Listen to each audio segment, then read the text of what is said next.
Webcam microphone up close. Webcam microphone up close.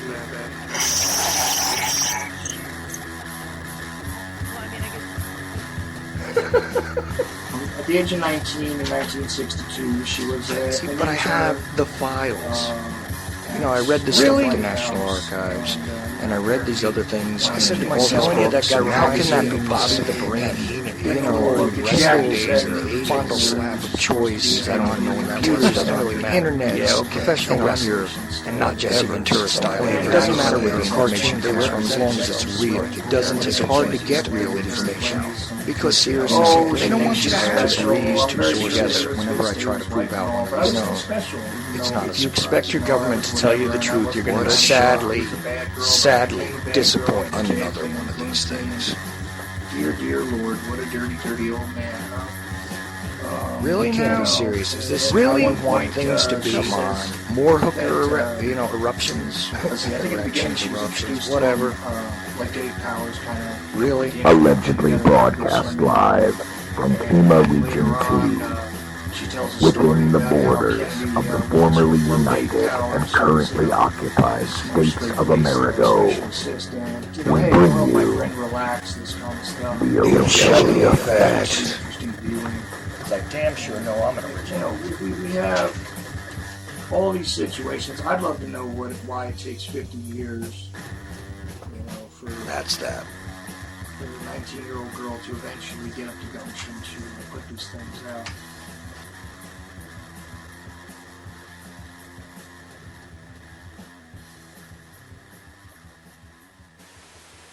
And that is certainly that. UCY.TV radio. This is the Ochelli Effect.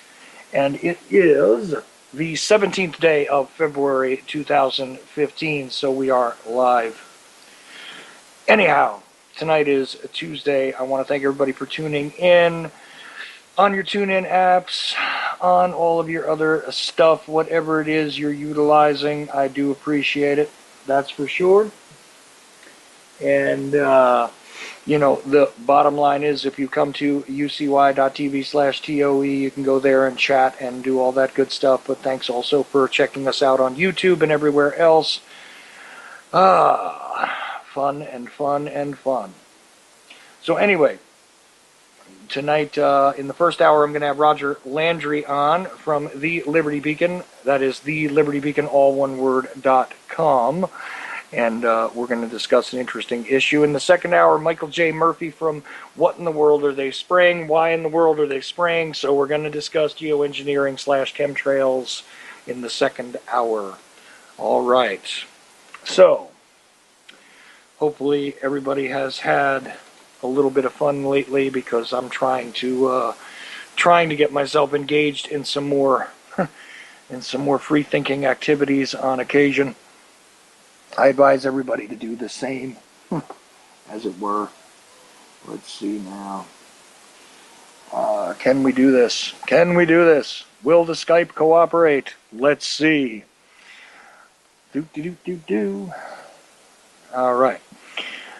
Anyway, moving on, getting rid of stuff. There we are. Roger. Am I one of the things you're getting rid of? No, I'm getting rid of messages that are hitting me here as I'm trying to go to air. Oh, I know about that. It's happening to me too. Oh, Lord. How are you doing tonight, sir? Well, concerned that the world is going to crap in a handbag, but other than that, personally, doing fine. Has that been different for you recently? I mean, really? Have we not just been talking about this now for the past little while? I mean, you just for a little over 2 years with the Liberty Beacon. Of course, that's the Liberty Beacon. And I do mean the Liberty Beacon, all one word.com. And we're going to discuss an interesting article tonight from there. But haven't you been noticing this for quite a while? I mean, is it anything new or do you think it's getting worse? I mean, where are you at, Roger? Well, I'll tell you where I was 3 years ago. I'm writing a brand new article right now, and the title is rather descriptive, okay? Basically, it's America and the Ostrich Syndrome. Well, we know where that's going. Okay, so you asked me, what do I see? Is there a progression? 3.5 years ago, I was dumb and happy. Today, I am knowledgeable, angry, upset, and fearful. Well, the only thing that I would advise you to try and get rid of is the fear, but being angry and upset, uh, I might not totally agree with you understandable. on that. I might not agree with you on that because Ah, I've been associated with the military for a very large portion of my life.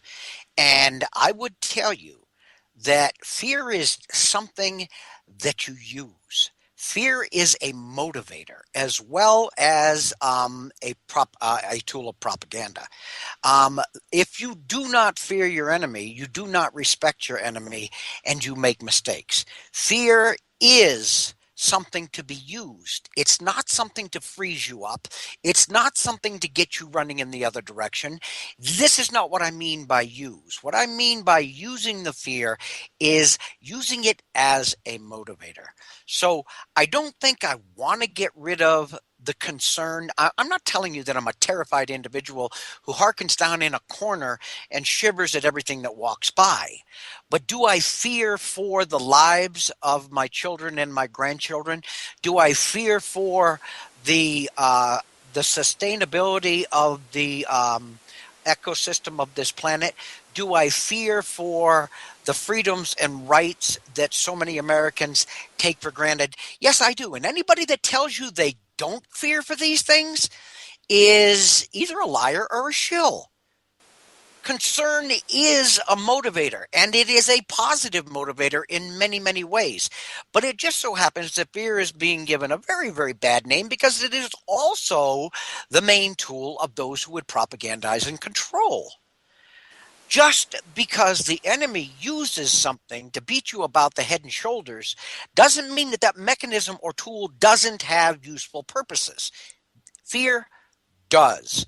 Do I want to lose my fear of everything? No, because it is what motivates me. The fear of my children and my grandchildren not having the freedoms I had, not having the ability to live a prosperous life that I was given, not having the rights and freedoms that I grew up taking for granted. I fear for them. And to me, that is a very useful motivator. So when people tell me to get rid of the fear, I apologize, Chuck. I didn't mean to push back so vehemently, but I do believe that fear is something we should all know. Not fear that totally, I don't know, locks you in one place, or fear, like I said, that forces you to turn and go in the other direction. But fear gives you the respect of the power and the mission of your enemy. well, see, we just have a slightly different definition of fear. All of the negative attributes that you gave it, or what I'm talking about, getting rid of, to utilize your concern, to have a healthy distrust, to be leery is not necessarily to be in fear in my definition. That's what it is. To Okay. to have, it's just a different definition. So really you're not pushing back at all.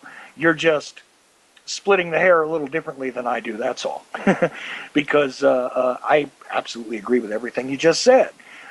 But see, I don't want to ever allow fear, and I don't ever want to encourage anybody to be so afraid that they are caused to, take on inaction as their general state of being. I don't want anybody to be frozen, to be paralyzed by it, to be restricted by it. Um, you should never allow fear to govern your No. behaviors or your actions.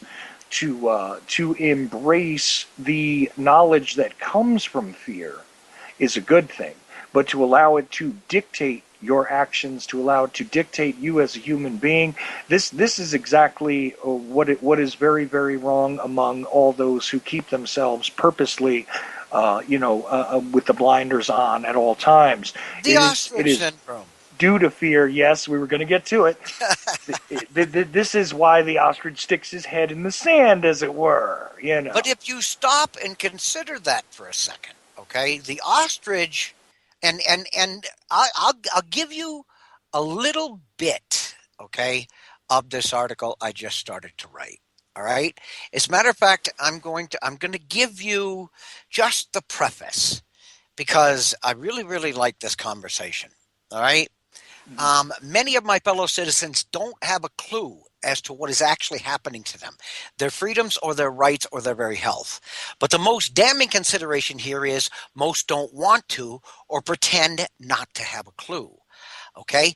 Tell me just how clueless they can actually be when they know exactly what and who to avoid to keep themselves out of the government's eye or off government lists of radicals, conspiracy theorists, possible domestic terrorists, or on a no-fly list. The obvious answer is to keep yourself off the government's radar, you must know what the government is looking for.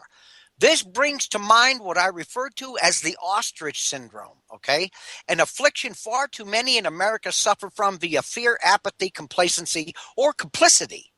No, Big Pharma has no drug or vaccine for this affliction. Okay, that was meant to be a little bit of a joke there. And the government's prescription is more propaganda, forcing them into a heightened level of the syndrome. We have all seen the pictures of an ostrich hiding its head in the ground to avoid discovery by a dangerous predator. Yet, to make the decision to hide from an imminent danger, they first have to be aware on some level that the danger exists. Obviously, this form of defense is worthless, as hiding one's head only increases the dangers to oneself because you cannot see the danger approaching, nor can you defend yourself from it.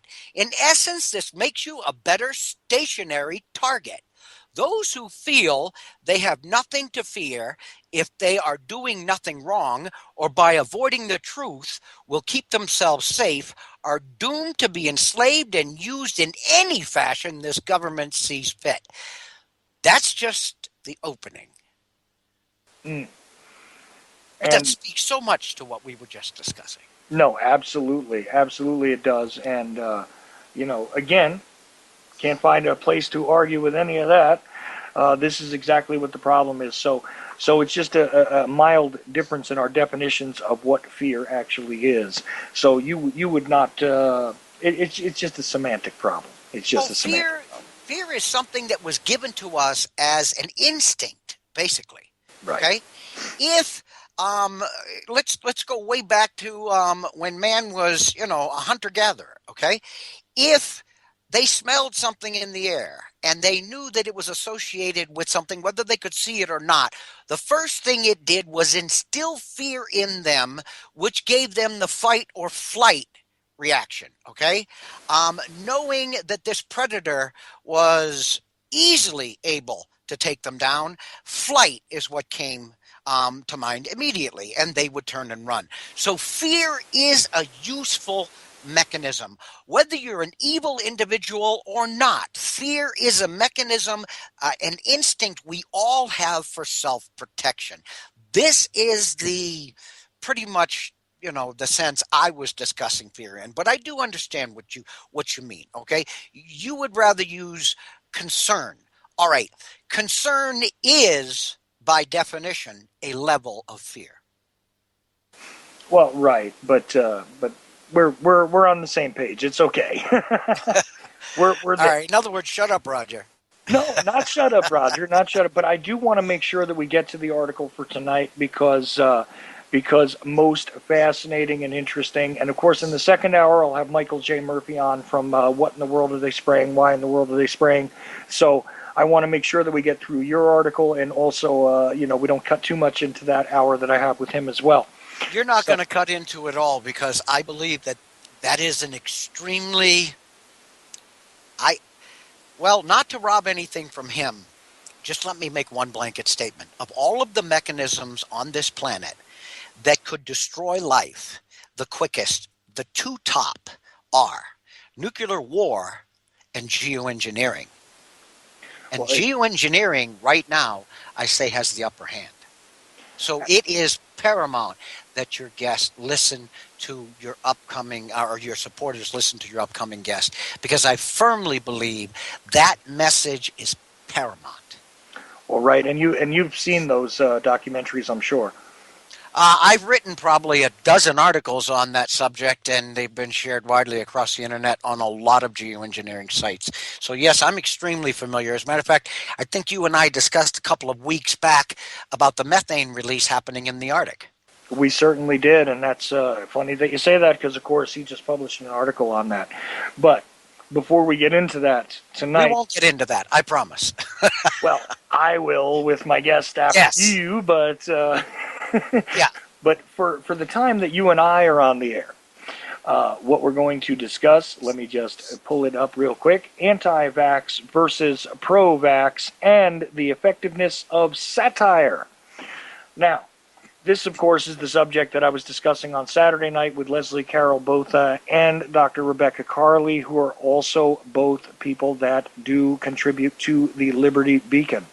And Okay. they both have radio shows on the Liberty Beacon radio network as well. They certainly do. Both of them extremely knowledgeable, and I think that's Oh, yeah. a great show. I think everybody should tune back and take a listen to that one in the archives because we were discussing the vaccine issue as well as health in general.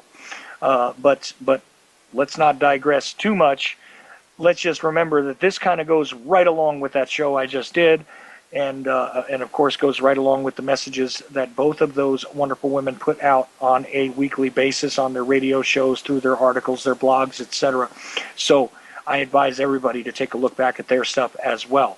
But tonight, the article from the Liberty Beacon, that is thelibertybeacon.com. I have dropped the link to the article in the chat room, is anti-vax versus pro-vax and the effectiveness of satire.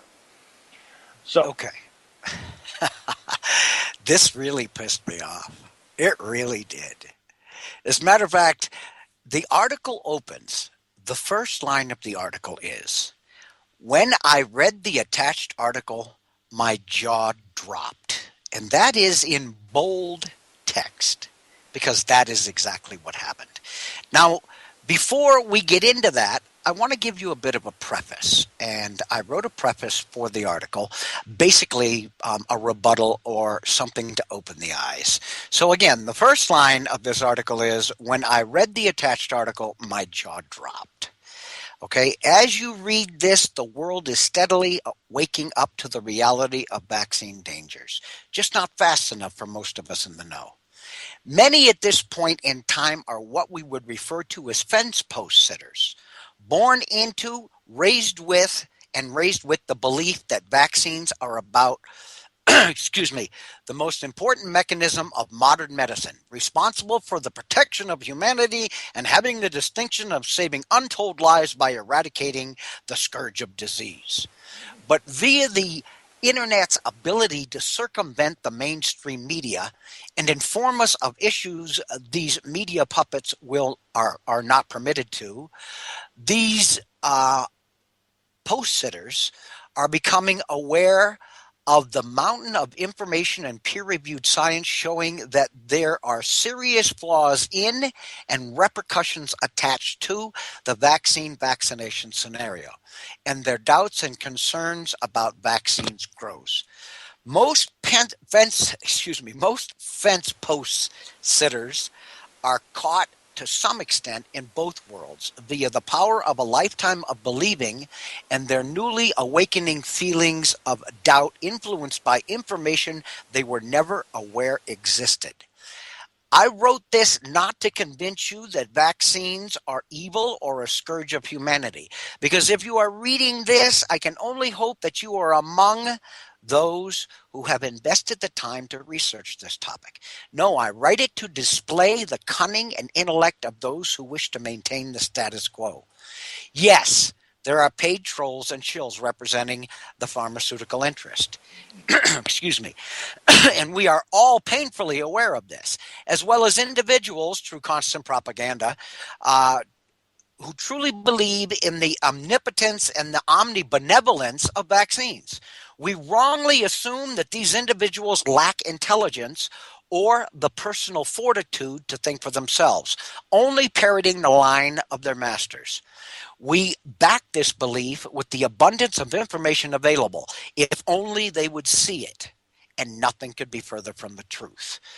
The next part of this article, which I will read, did not come from the mind of an ignorant or mentally challenged individual. Actually, quite the opposite. The attached article shows a rather high level of intellect and reasoning, albeit false reasoning or paid for reasoning. The comparison of breaks to vaccines is flawed at best and destructive at worst, and we'll get more into that in a second.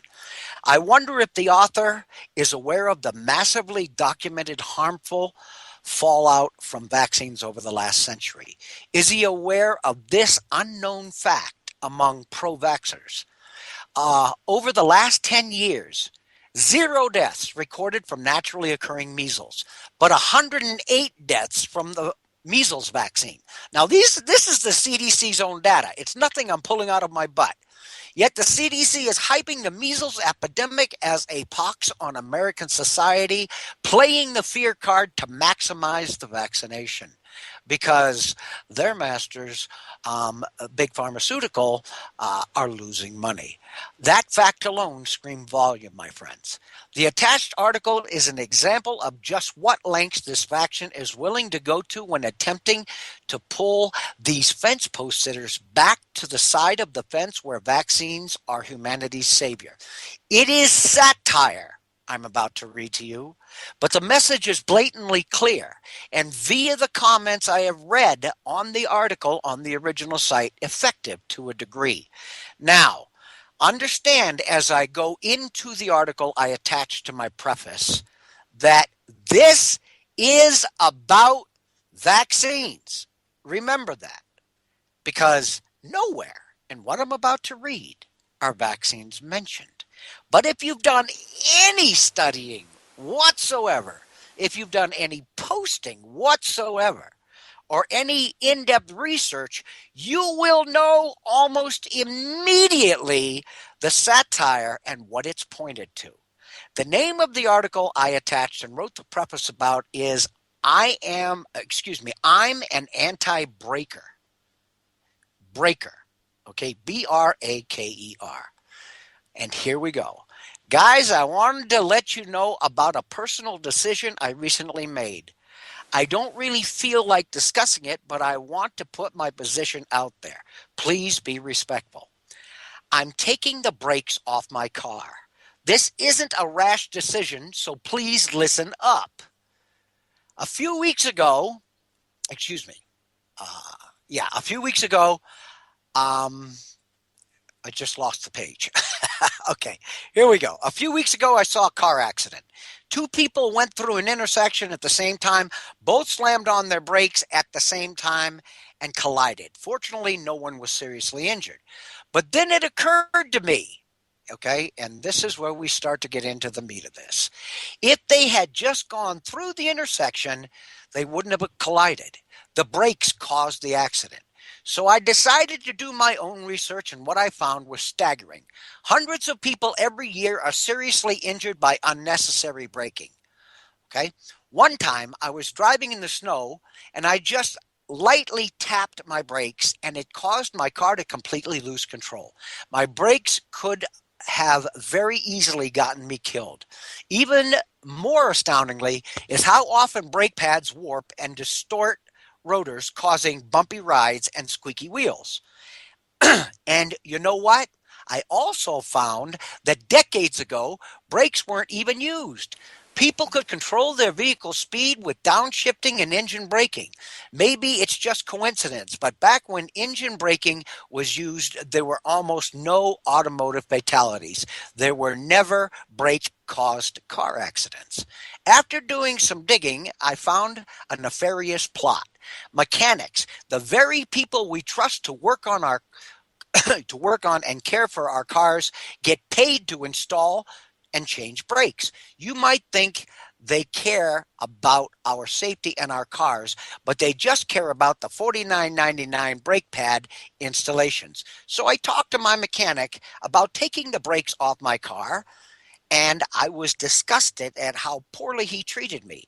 He accused me of being ignorant when I said I was when I said I was the one that looked up about how much rotational torque brakes can put on your rotors, he didn't even know how much torque a rotor can take before being warped. He said rotors are designed to be compressed, and it isn't actually a problem, just completely dismissing me.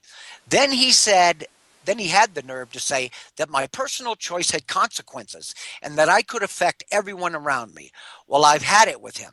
I'm looking for a new mechanic. The problem is that so many mechanics are bought and paid for by the automotive industry that all of them are insistent on my car having brakes. Most of them won't even look at my car for reasons saying that a brakeless car could cause damage to their shop and other cars. What a bunch of bullcrap. They just don't like those who believe in alternative braking techniques. Now, of course, big government is involved, saying that I must have brakes, that this isn't just about me and it could hurt people. What happened to personal freedom? What happened to liberty? So all I'm saying is do your research. Don't just listen to the NTSB and big automotive. I had personal reasons for my family. We just said no to brakes. We'll be using natural remedies like gravity and putting our feet to the ground to stop. After all, this was good enough for me when I was on my bike as a kid. It's good enough for my children in my car. Please keep the comments respectful. Legal disclaimer, I'm not a mechanic and should not be considered a valid source for information for automotive inquiries. Now, anybody who listened to what I just said, if you took out big automotive and put in big pharmaceutical, if you took out brakes and substituted the word vaccine, if you took out the word cars and substituted the word people, what you have, in fact, is the basic layout of so many who push back against vaccines. It's almost word for word. Now, what I see here is extremely dangerous. What I see here is somebody making an argument that is meant to be satirical, that is meant to be over the edge. But basically what he is doing is making an attempt to prove the total lack of intelligence of anybody who has spent a massive amount of time researching the damage that has been caused by vaccines over the last century. I did a TLB rant called Stop Getting Vaccinated, in which I proved unequivocally that over the last century, vaccines have been directly responsible for more death than any war in the entire history of mankind. When the government promotes a mechanism that does more harm than warfare, okay, under the guise of improving or protecting our health, I've got to tell you something. Reality has broken down. Chuck? Well, and this is the point, right? This is the demonization, the belittling of any of us who choose to question, because you'd have to be, an idiot to think that this is a bad thing for you. All of these great scientific minds and all of these wonderful doctors who are out there to take care of you and do no harm as their, as their First, Hippocratic do no oath. harm. Right, as their Hippocratic oath states Right. at the very top, this is exactly what they are trying to do to those of us who even question it. Not even necessarily those of us that absolutely refuse, but those of us who even begin to question it is, oh, well, gee, I guess you don't want a car that has brakes. I guess you don't think that seatbelts are a good idea at all. I guess you don't think that. And meanwhile, these are not things that you can equivocate to one another at all. Well, At all. you hear, and again, I brought this up in the article. Next time, or if your doctor calls you up or your doctor's office and says you need to come in and get a measles vaccine, okay, the first thing I would like you to present to your doctor, okay, is this question: why is it that over the last decade via naturally occurring measles. 0 deaths have occurred. Measles do not kill. Yet, the CDC's own information states that 108, and again, remember the CDC tells you blatantly that only 10% of vaccine injuries are ever reported. So they tell you we know 0 deaths from naturally occurring measles. Measles is not a deadly disease, but yet the CDC states that 108 people have died as a result of the measles vaccine. So if we take their own information that as much as 10% of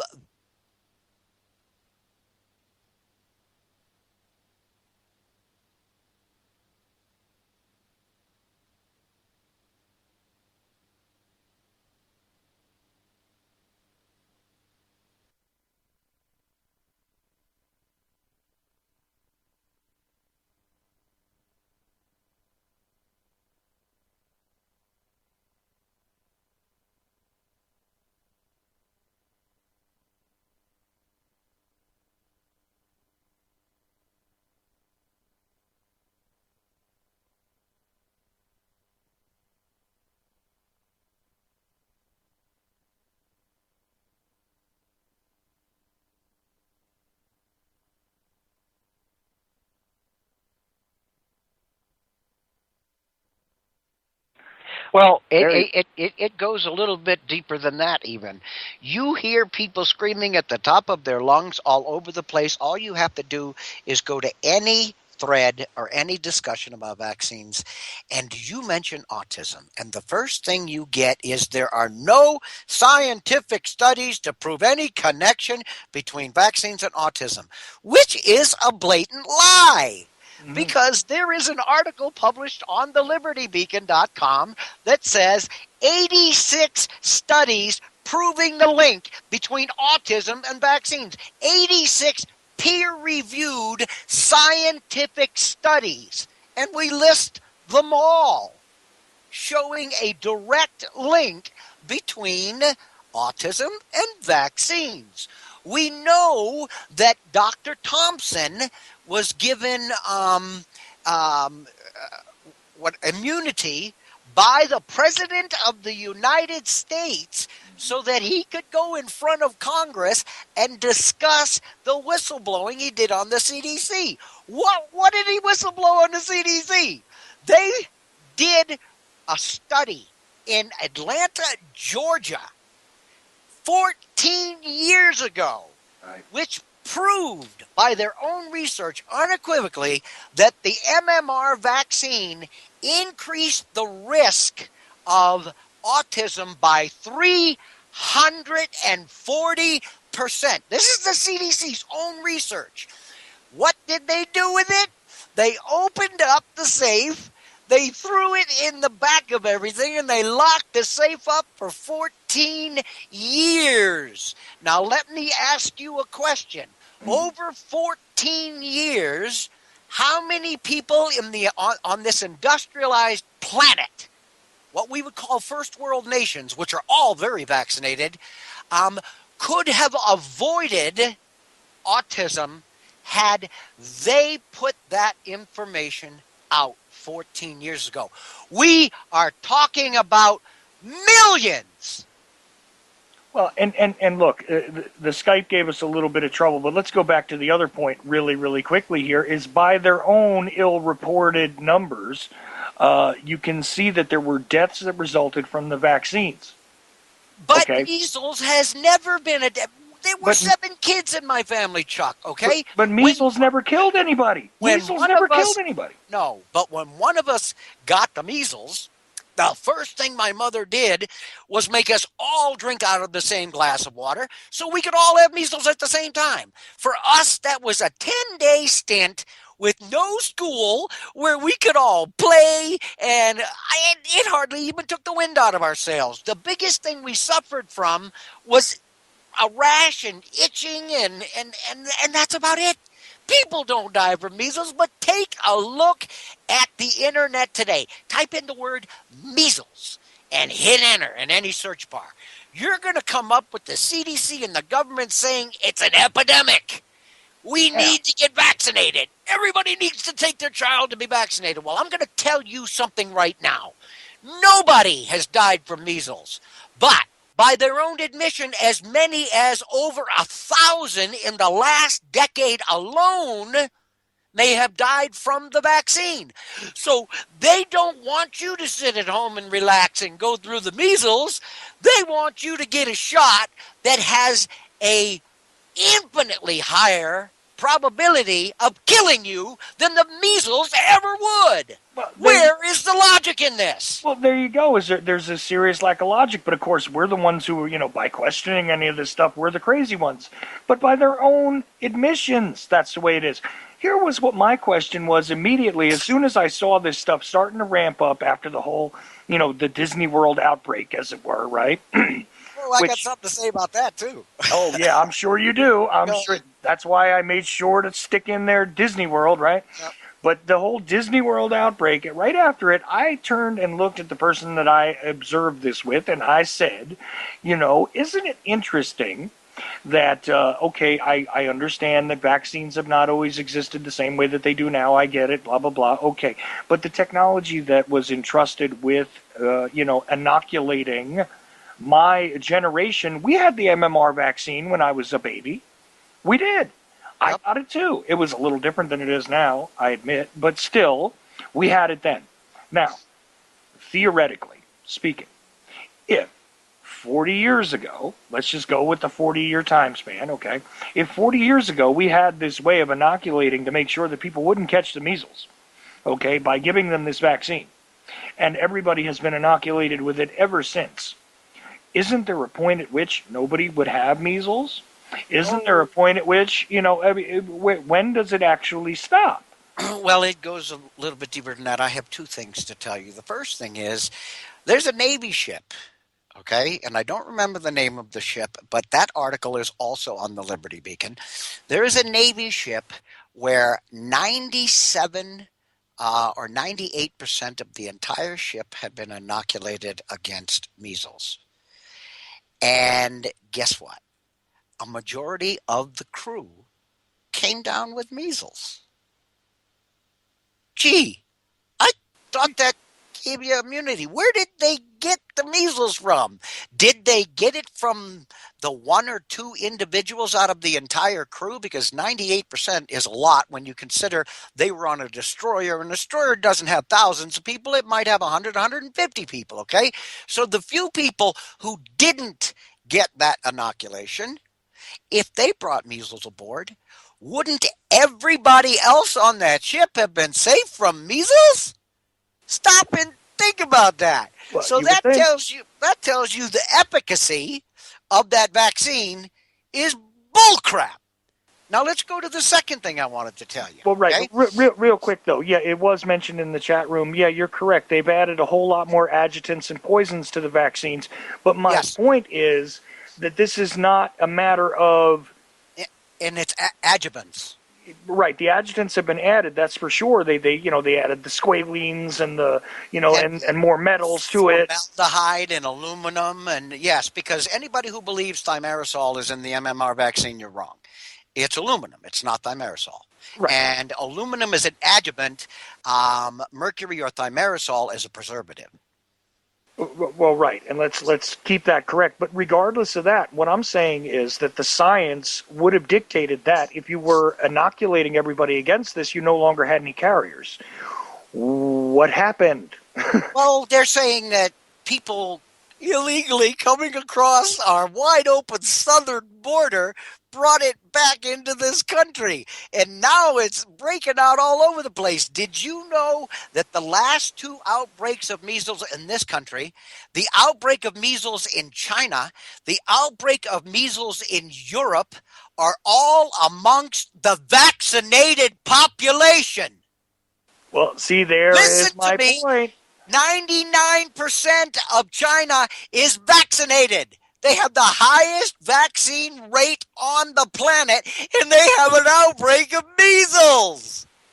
Right. Oh, my God. Now, let's go one more point Let's go to Disney World. Oh, here we go. Okay. First off, let me explain to people what shedding is. If you get a vaccination, for up to 28 days, that live virus is in your system and you are able to transmit it via bodily fluids, coughing, sneezing, whatever. You are a carrier of the disease and a possible contagion for the general public. This is a fact. Okay? Look up anybody. Google vaccine shedding. SHEDDING. Okay? For up to 28 days, you could be a contaminant to the community. Now, let's go to Disney World and talk about the measles. Do you know what strain they found in the measles when they started doing research on the people who have been coming down with the measles as a result of being in the area of this theme park? Do you know what the strain is? Tell me. It's the live virus in the measles vaccine. That's what these people are getting. And that is not the same strain as the naturally occurring, or what most people say, the wild form of measles. So it is the people who have been recently vaccinated Who were shedding in Disneyland or Disney World who were spreading the frickin' measles. If you think I'm lying, research it. No, I know you're not lying. But this is my point, is that, again, the vaccines do not provide the immunity that people think they do. They think they demonize those of us who want to refuse it. I'm, of course, and I'm worried about it, Roger, to be honest with you, because at this point in time, I'm kind of an outlaw. I wouldn't allow my infant to be, inoculated with the Hep B vaccine, right? And that's another very evil vaccine. well, yes, it is, but they wanted to give it to him when he was, 2 days old. That's insanity. Well, but that's what I tried to say to the doctor. I said, and I've told this story. The metals contained within that vaccine go immediately to that infant's brain because the blood-brain barrier does not exist in a child that young. These heavy metals immediately start to slaughter brain cells. Well, right. And I looked at the doctor and I said, listen, I'm not trying to argue with you. I'm not trying to have a fight with you. I'm going to tell you you're not injecting anything into my son without my approval. Okay, let's get that straight. But here's the thing, because they had already stuck him with vitamin K on the sly really quick, and I'm not happy about that. But among the list of evils they could have stuck him with before I got him out of there, that was the lesser of them. But the thing is, that I said, quite honestly, let's look at the practicality of this. Okay, if my infant son, if I can assure you that he will not be getting tattooed, he will not be injecting any sort of intravenous drugs, therefore sharing needles with other intravenous drug users with compromised immune systems, he will not be having any unprotected sex, okay, and I can assure you of all this. Tell me what the purpose is of the Hep B vaccine for an infant. Just give me your logic behind this. There is none. And this man looked at me and with an almost deer in the headlights look, and he said, "Well, you're right." I said, "Okay, I'm right." Well, then why do you want to do this? Well, it's on the schedule. Of course. And they must follow the party line. I don't know how many of your listeners are aware of what I'm about to tell you, but over 3 generations ago, as vaccines like the polio vaccine and the measles vaccine and the mumps vaccine were ramping up in this country, a study was done proving that vaccines compromise the autoimmune system of the human physiology. And warnings and red flags were sent out 3 generations ago, stating that if we continued to ramp up the vaccine schedule, eventually, over a few short generations, Americans would have the most compromised autoimmune systems on the planet. Hello! Here we are. We have the highest level of immune system dysfunction on the planet. Oh my God. Who is the most vaccinated society on the planet? Gee, that would be us. They knew this. The CDC was aware of this study 60 years ago. Listen to me again. 60 years ago. And they have destroyed the immune system of a massive quantity of Americans. To this day, we have the highest level of cognitive dysfunction and the highest level of autoimmune dysfunction on the planet. And we are by far, by a long shot, the most immunized, and I hate that word because it doesn't make you immune from anything, the most vaccinated society on this planet. Where the hell does coincidence leave off? And it's a damn fact. Pick up. Well, yeah, that's the thing, and I'm glad you said that, because when you said immunized, I cringed, because you're not being immunized. But you know why? It used to be vaccinated. They changed it to immunization to give it a more positive spin. Mm-hmm. That was done intentionally, recommended by the health agencies within the government to keep people or to give it a more positive spin. We're not going to vaccinate you. We're going to immunize you. Okay. See, and that's why I'm surprised that, as they describe the anti-vaccine individuals in the country who, now we should be threatened as parents directly with intervention by the CPS, and we should be imprisoned for endangering public health and everything else because we don't want our children vaccinated. We all of this stuff. I am surprised that they are not calling us anti-immunists, like we are against immunity from disease, like pro-diseasers. Forced vaccination is against the Geneva Convention. Say that again, Roger, because you weren't very loud. Forced vaccination is against the Geneva Convention. Okay. Cite that for people, because I have said this before, and I've had people tell me that I'm crazy.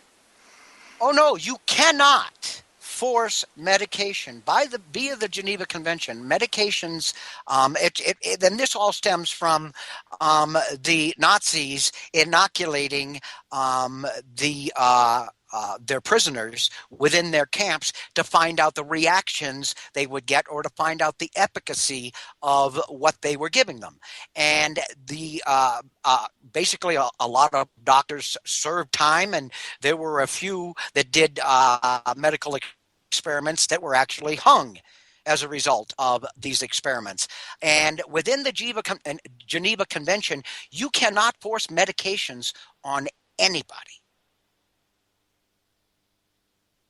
Right. The only exception that they give you for being able to give somebody medication without consent, you'll find this in the HIPAA laws if they still exist, is if it is required for to sustain life function.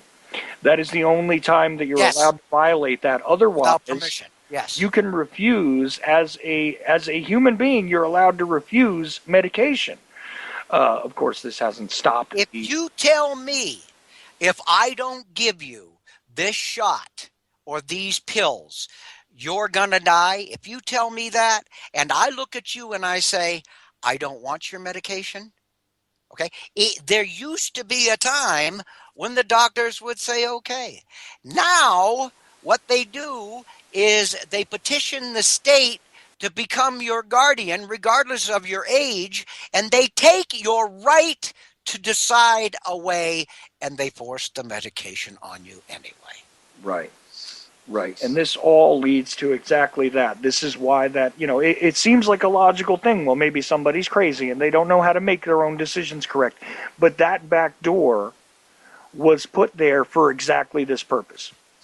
Okay. Well, the Congress, over the last month, 6 weeks ago, somewhere in there, but recently, they are debating how to shut up people who are what they call anti-vaxxers. How to shut us up, how to make it illegal to talk about it, I don't know. But this is actually a discussion in Congress to Right. take our right away.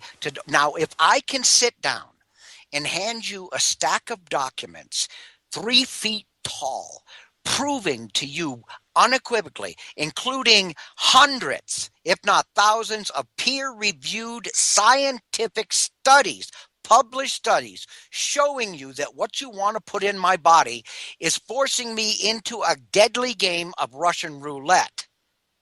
Stop and think about that. If I can put that in front of you and you can look at me and say, I don't care, it's the law, you're going to get it anyway. Tell me again how you live in a free country. Tell me again how this government does not own your body when a people allow their government to decide the foods they eat and the medicines that go into their body. Eventually, their bodies will be as sick as the souls of those who live under tyranny. Thomas Jefferson, over 200 years ago. Tell me that is not extremely applicable. The government now claims the right to your body. You don't have that right. Right, and and it was brought up in the chat room that it's the Rockefellers. The Rockefellers are completely involved in all sorts of adventures regarding Eugenics. the big pharma complex, as it were. Take a very close look at who it is that set up your methadone clinics. Take a good look at who actually pushes most of the poisons through big pharma. Yeah, the Rockefellers have had their hands in this for a very long time. It's not just the Rockefellers, but yes, the Rockefellers play a big part in that. They've been part of the eugenicist movement for a very, very long time. But it's also the Gates Foundation. It's also the WHO. When you have, and we might have discussed this on one of your other shows, but I do feel it germane to bring it up again. When you have the WHO and the Gates, Bill and Melinda Gates Foundation perpetrating vaccines on a large chunk of the African population, it is the tetanus vaccine. They went into Africa and they said, we're going to give all you people a tetanus shot because you trek through the jungle and, you get things sticking into you, and we don't want you guys to die of tetanus. So we're going to come in and give you a free shot, the tetanus shot. So all of the missions and the missionaries down there all lined up all these people to get vaccinated. But when they got into line, the people administering the vaccine only vaccinated women, no men, women between the age of 14 and I believe 49, women of childbearing age. That's it. They did not vaccinate the younger women or the older women or the men. So a couple of the missionaries thought this was a little weird. So they got a hold of a little of the vaccine and they sent it to, I believe it's someplace in Mexico where the head of their mission was, and they had it analyzed and they found out that it contained a hormone which sterilizes females. Nobody was told about this. And if it wasn't for the fact that it was only administered to women of childbearing age, nobody would ever have suspected this. But every woman who received that shot will never conceive a child. Stop and think about the evil there. Stop and think about us, again, being the most vaccinated society on the planet.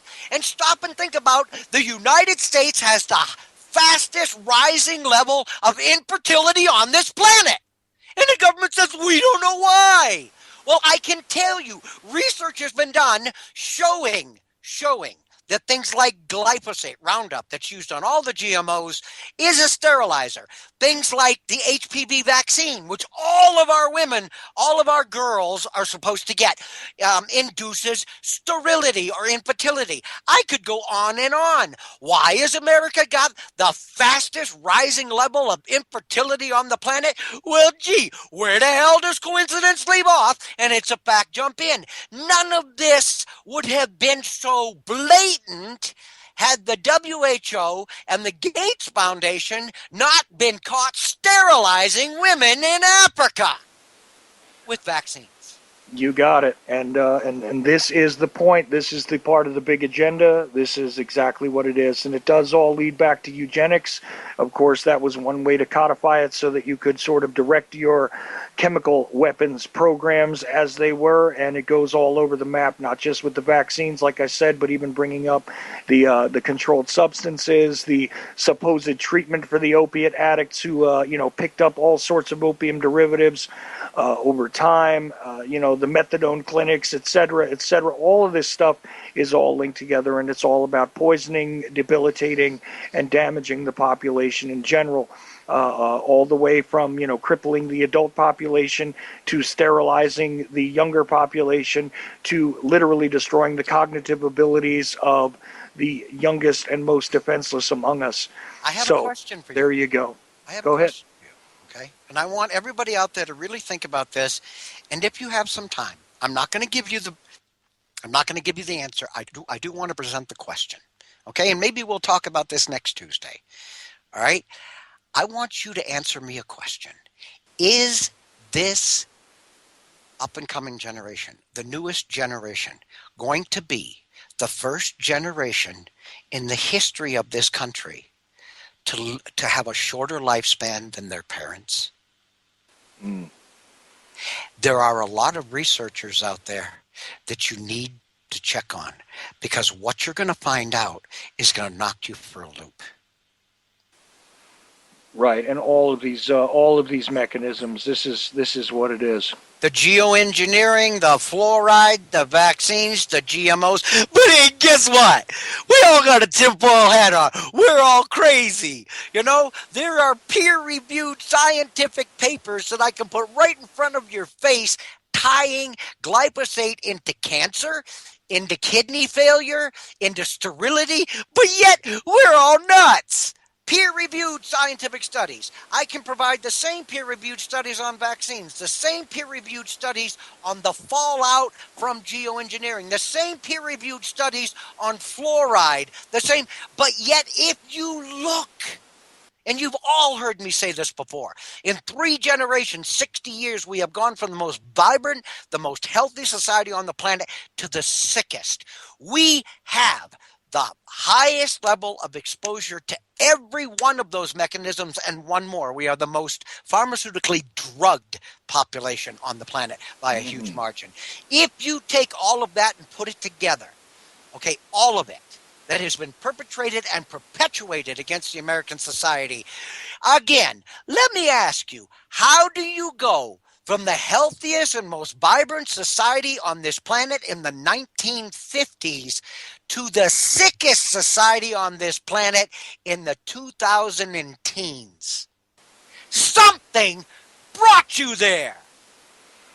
All by design and all part of the big plan. This is what it is. The New World Order has stated on many occasions that the New World Order cannot be brought in successfully until the power of the American people, especially the middle class, has been brought to its knees. Look around you, my friends. Okay? We're stooping. We're about to hit our knees. You need to open your eyes and open your mouth and say something. Absolutely. And Roger, believe it or not, the hour is gone. I just want to say that it's a real privilege to have you on every Tuesday. I absolutely love having you on the air with me. It's always disheartening to some degree, because it reminds me once again that that these things are real, and as much as I'd love to put them out of my mind, I cannot. So So, you refuse to come down with the ostrich syndrome? yeah, I can't go for the sticking my head in the sand or in another hole that I find. Guess what our article next week's going to be? Oh, I don't know. Give me an idea. Something about ostriches. Ostriches. We're going to do that one. We still have to get to the one about the major pharmaceutical complex killing more people than war itself. We Oh, okay. Well, believe me, I would love to discuss that. I hate the topic, but it's something that I really, really feel is germane and needs to be discussed. So we've got two on the horizon here. Exactly. And so everybody, the Liberty Beacon, all one word.com, and of course Roger Landry, who is the founder, the main ranter, and one of the most prolific writers of commentary and educational articles I have yet to see out on the internet, to be honest with you. So this is a guy who's doing good work. The Liberty Beacon, all one word.com. And I'm definitely very happy to be working with Roger and everybody that's associated with the Liberty Beacon. Are you So, going to allow me to say hello to your guest? And then I will bow out. yeah, I don't think I'm going to be able to because I've actually got to do something really quick here to bring him on, which is a little different for me. So I'm Okay. just going to kind of bid you farewell. But at some point, hopefully, I'll be able to get the two of you to cross paths if you've never talked to Michael Murphy before. No, I would very much like to talk to him. Absolutely, we'll figure out a way to do that. And you and I need to have a conversation off the air this week. All right, my friend. You All said right. that last week. I know, but things didn't go the way they were supposed to. I know that. All right. Have a great day, my friend. And the second hour of your show, that's going to be a humdinger. You got it. You got it. So thank you again, Roger. Take care, and I will talk to you soon. Bye. Anyway, like I said, Roger Landry from the Liberty Beacon, all one word.com, and let us now see if I can bring Mr. Murphy in the way that I want to. We shall soon see. May have to actually, let's see now. Can we do it? Maybe. This is a strange functionality for my show because normally I have people drop in via Skype, but tonight we should be able to join. Well, there we go. We're ringing them up now. So you guys get to hear this all live. This is the way live radio works. So, Mr. Murphy. I am here. How are you? All right, sir. I'm glad that worked because this is the first time I've actually tried to bring somebody on the show via this mechanism. So I do appreciate that you were there and ready for me. I was ready, willing, and able. So glad to be on.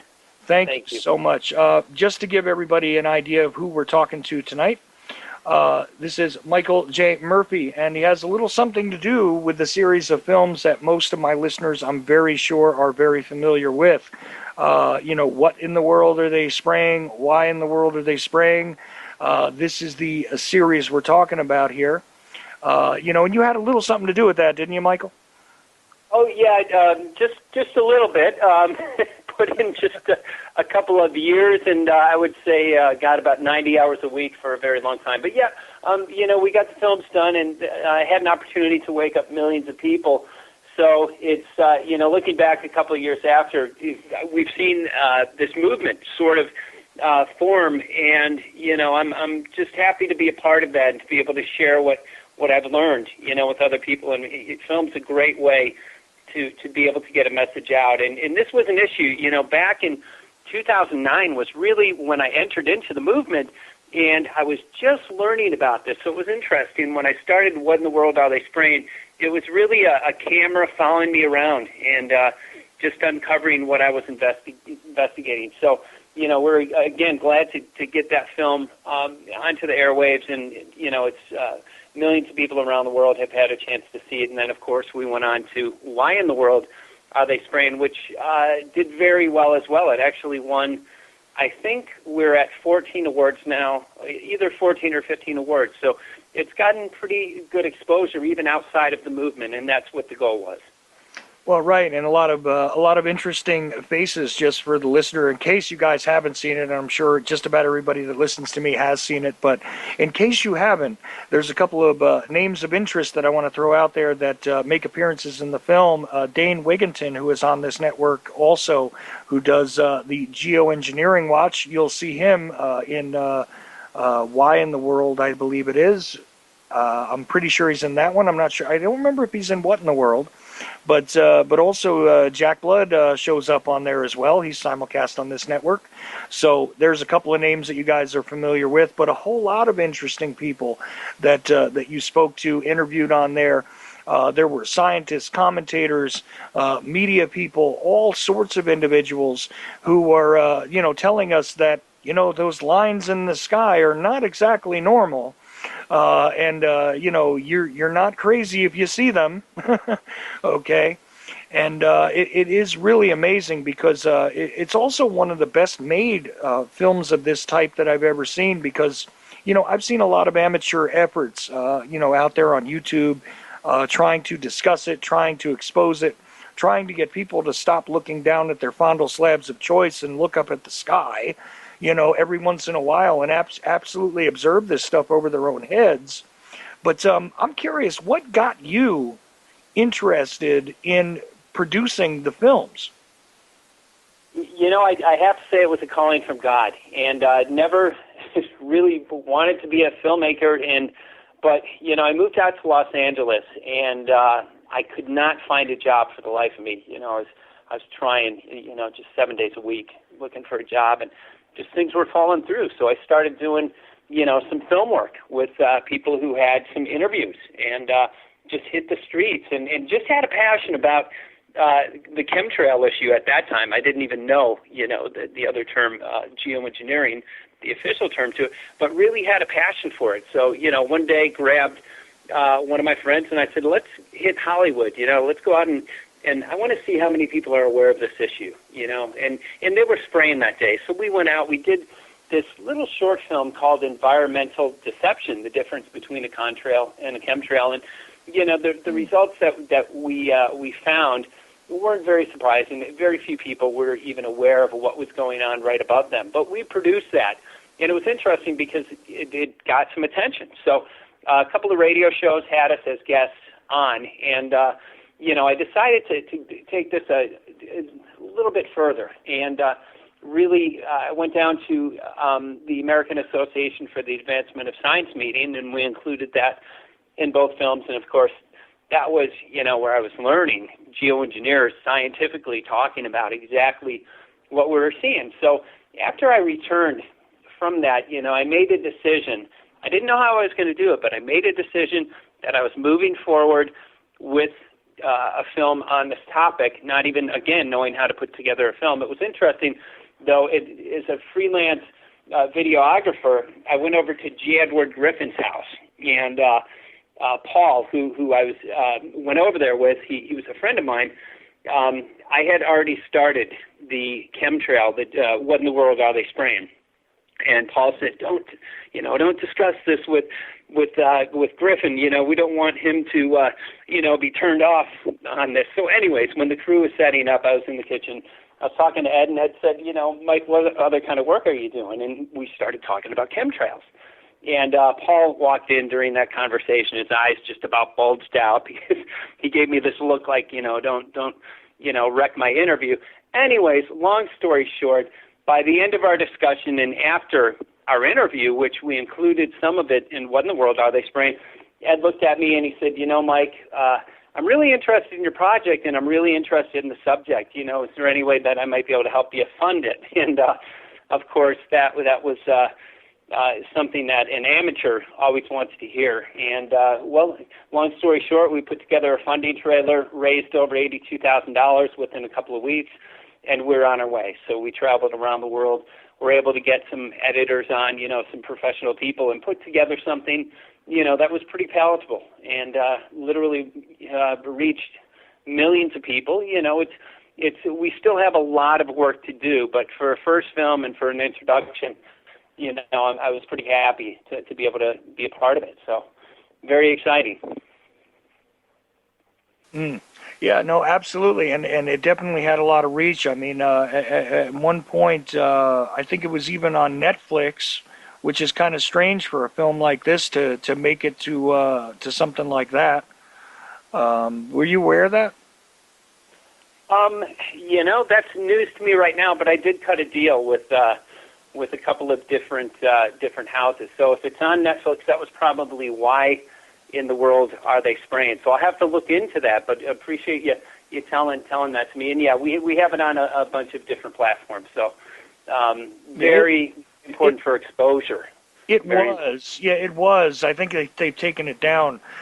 They took down a lot of controversial stuff off of Netflix, but it was up there for a little while. So I'm sure it got into some hands that wouldn't have normally sought it out.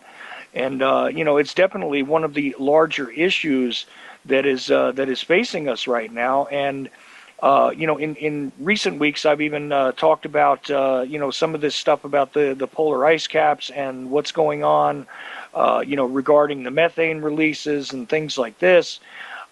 Which people say, well, how is that even connected to these trails over our heads? And that's an interesting sort of correlation as well, right? Yeah, and I'm not 100% sold on the methane release, but I haven't studied it. So, to me, what we're looking at an establishment right now that is selling fear in terms of global warming or climate change, using it for bringing in legislation. So right now we have a critical year ahead of us, because what they're trying to do, what the establishment is trying to do, is implement laws in regards to climate change, which again are going to form, or they're trying to form, global governance. With those laws, what it does, it strips away many of our rights, many of our freedoms, and it's a transfer of literally, potentially trillions of dollars. So this year is the year that they're looking to put this all together. There's a climate meeting in France, and that's when it looks like they're going to try to put together this treaty, which again will circumvent the Constitution and again change the America and change the world as we know it in terms of our freedoms and our politics. So anytime, again, I'm not an expert, so I'm not confirming or denying it. I'm just saying I'm not looking into it, but it appears to be along this fear tactic, and these are the very types of tactics that they're using to make illegal geoengineering programs legal. And one thing that a lot of people are not aware of, there are over 500 climate laws that are scheduled to go into effect this year in 2015. 66 countries have signed on to these climate laws, and they're based on this conception of climate change, and just based on this flawed model that CO2 is the cause of global warming. Now, I'm probably raising a couple eyebrows here. People might disagree with me, but I really want the audience to think about this. Based on what we know, and if you watch Why in the World Are They Spraying, there's no question that geoengineering is radically changing our climate. It's changing our weather patterns. And if you look at an article that I just wrote, it was called Geoengineering in the Deliberate Melting of the Arctic, which hopefully we'll get into in a second. But essentially, these scientists are sourcing the adverse weather conditions and the melting Arctic ice, which appears to have been melted in the past. I don't know if it's coming back. I know that's a little bit controversial, but it definitely did melt in the past. No question about it. The technology is there, and as we'll discuss, hopefully in a few minutes, the motive is there in terms of getting into the resources under some of that ice. So anyways, they're sourcing this as proof as CO2 being global warming. Any global warming model that does not include geoengineering, which we know without question is going on, is based, no question about it, on fraud. Until they bring geoengineering into the picture, which 90% of the population isn't even aware of, so it's safe for them to try and sell these models. The models are flawed. If they stop geoengineering, then we can get accurate temperatures of the planet, but there's no possible way that scientists can get an accurate temperature with the geoengineering programs in full-scale deployment as they are right now. Is that agreed? Does that make sense? That makes perfect sense to me, is that, if you have weather manipulation in play, regardless of what you say the agenda really is behind the weather manipulation, okay, Regardless of that, and regardless of exactly how much damage you might think is being done, you still have to say that this is a factor which must be included because it's there. There's just no way to. I mean, look, I'm in North Carolina, okay. I grew up in New Jersey. I recently moved to North Carolina, but over my own head, I'm seeing this stuff, okay? I talk to people all over the country. I talk to people in different parts of the world. But all over the country, for sure, this stuff is happening, and it seems to be influencing the weather. So you can see it for yourself. You don't even have to go into, giant studies on these things to understand that, that these things are happening. Now, if you begin to peel back the layers of the onion, you start to see that weather manipulation is certainly part of what is going on here.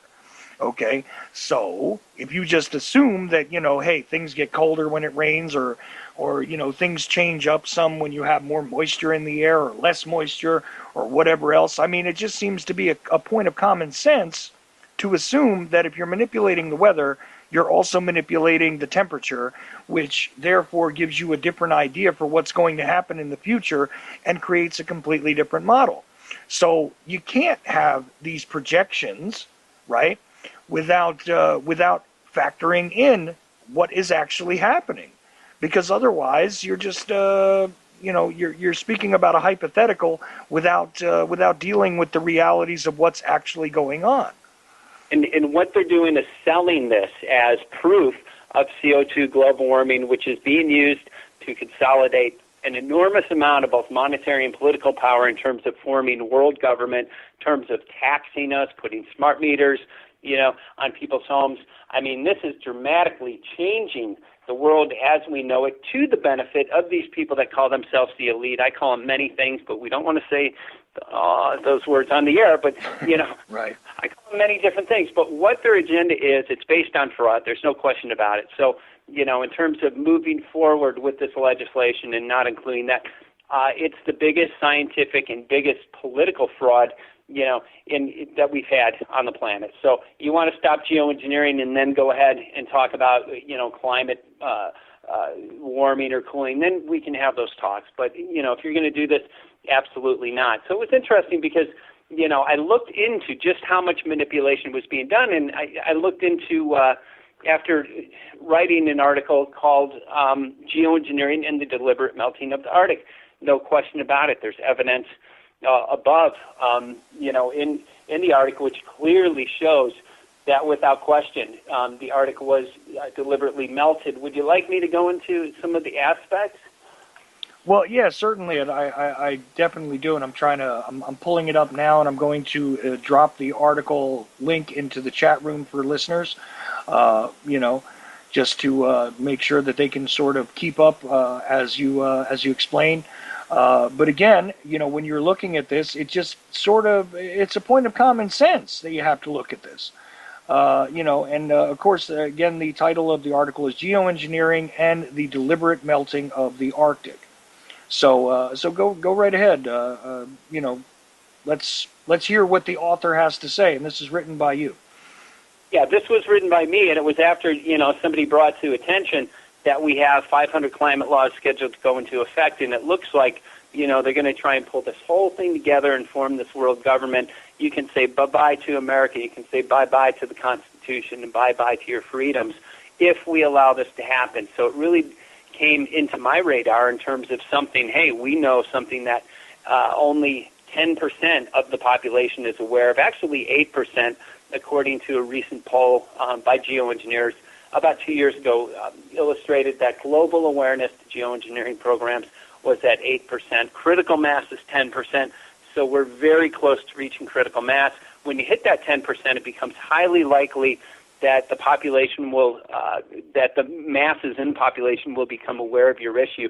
So the dynamics are expected to dramatically change, and I think that's why we're seeing a lot of attacks on our work and a lot of attempts to, discredit our work. But anyways, because we have 92 approximately percent of the global population completely unaware of geoengineering, it's something that in terms of sourcing Arctic ice melt and adverse weather conditions to CO2 or to global warming. It's something that is likely that the masses would buy into, and that's exactly what's happening. But, I look back into the history in terms of the Arctic, and again, we have to look at what scientists are saying. They're saying the Arctic ice melts in the past, that was proof of global warming. Well, back in the 70s, it was a different story, and there was this guy named Stephen Schneider. Stephen Schneider was a presidential advisor, everybody from Nixon all the way up to Obama. He was one of the scientists that had died one of these mysterious deaths. But when we look at going back into the 70s, he had a very strong message that he was putting out into the political realm and also to the public. And what he was saying was that we were going into an ice age.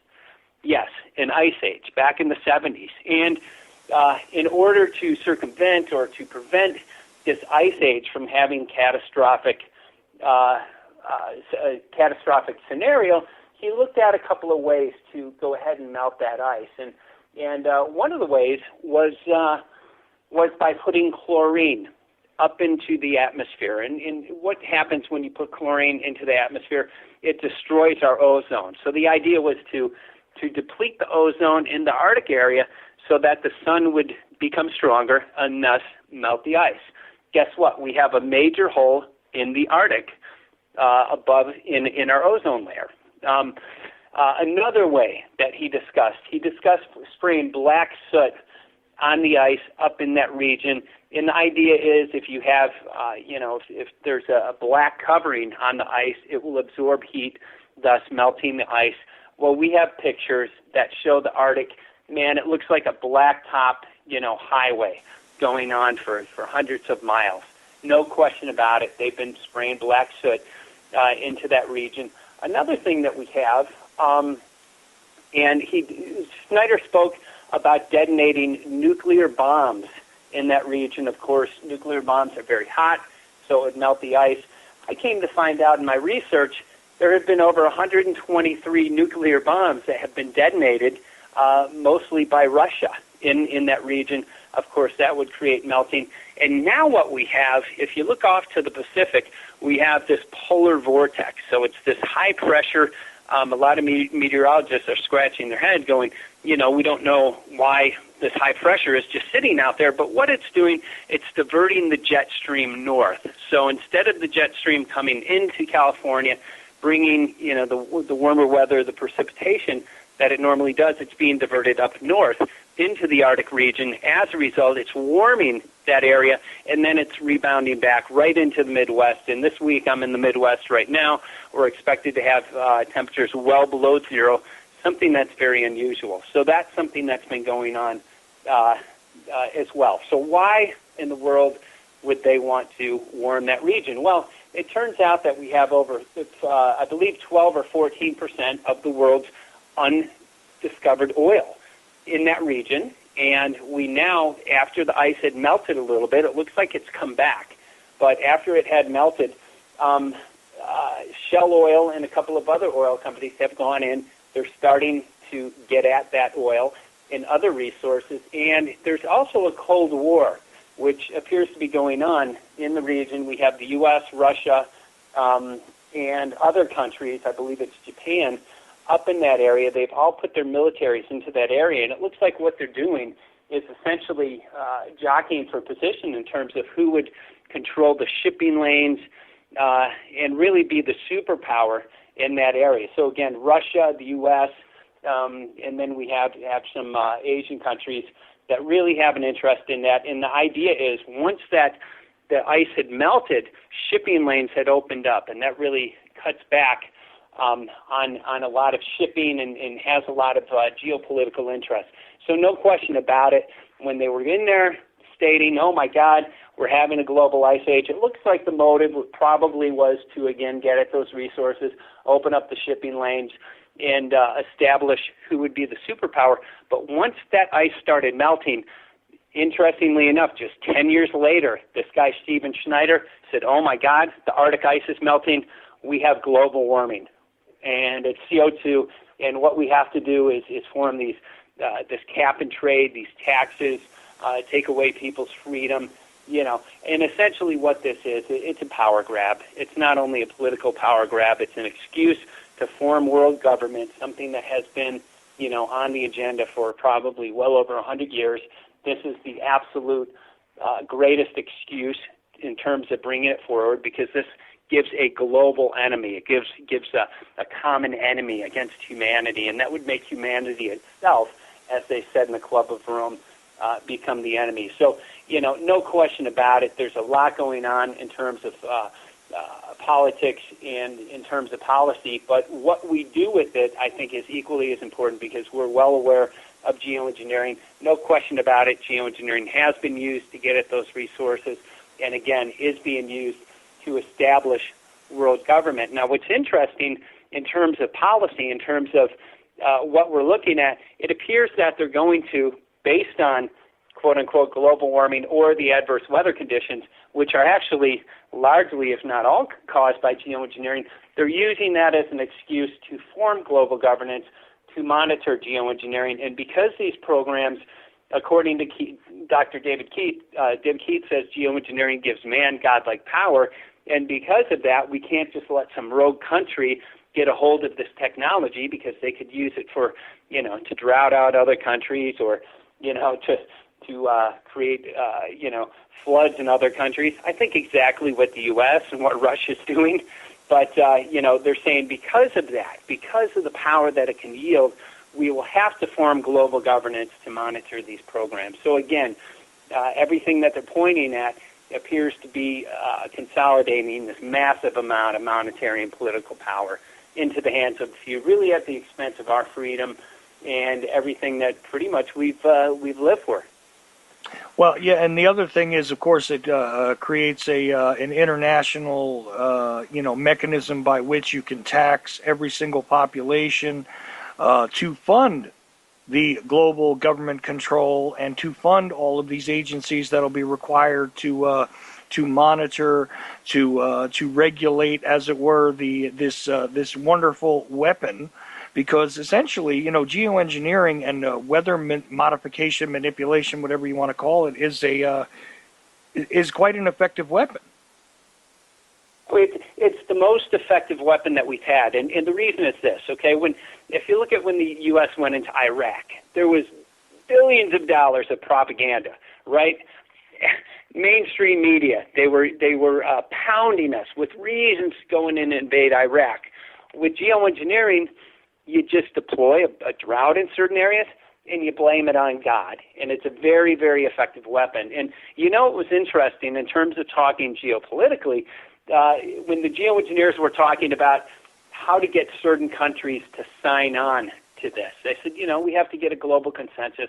So we're looking at incentives to give certain countries who would sign on to these programs. Well, if you control the weather, which is very clear that geoengineers have the ability to do that, and a country doesn't sign on, well, you could just create a drought, create political instability, and within a year or so, that country will literally be begging to come on to this order. And a lot of people say, well, that might be, pushing the ticket in terms of weather control. If you have any question on that, please watch Why in the World Are They Spraying? There's no question that geoengineering largely is weather control. Now, they use the trails as the excuse of solar radiation management. So the idea is putting a highly reflective particle like aluminum into the sky, and the idea is that will block the sun, reflecting sunlight back into space. But what was interesting, in my studies, we found a number of studies that indicated that putting aerosols into the sky, regionally, it'll cool an area, and you'll notice, like on a nice warm summer day, if it's 80 degrees, and then boom, you see the airplanes coming back and forth, all of a sudden, when the sun is blocked out, the temperature will drop about 7 or 8 degrees. However, at night, those trails act as a blanket. They trap heat. So these studies indicated exactly that, and we've seen an increase in nighttime highs since these programs have really been ramped up in the past 10, 15 years. So no question about it. Do they even cool the planet at all? We don't think so. We think they actually warm the planet. However, a very effective tool. And if we look back at the main, anytime you put a particle into the sky, it's going to affect the way that clouds condense and nucleate. So you can build a cloud by putting, a certain chemical into the sky, or, you could change the ionization through the HARP program or using RF technology, or by even putting a certain chemical over a cloud, you can literally have it fall apart. But the aerosols, if we go back to geoengineering models, we look back to what we're finding, everywhere in thousands of times, the normal amounts, and that's aluminum, which is, again, is being found everywhere. And that matches what geoengineers deny they're spraying but state that they urgently want to. And the idea of aluminum is that it's very lightweight and highly reflective, so it'll stay in the sky longer and reflect more sunlight back into space.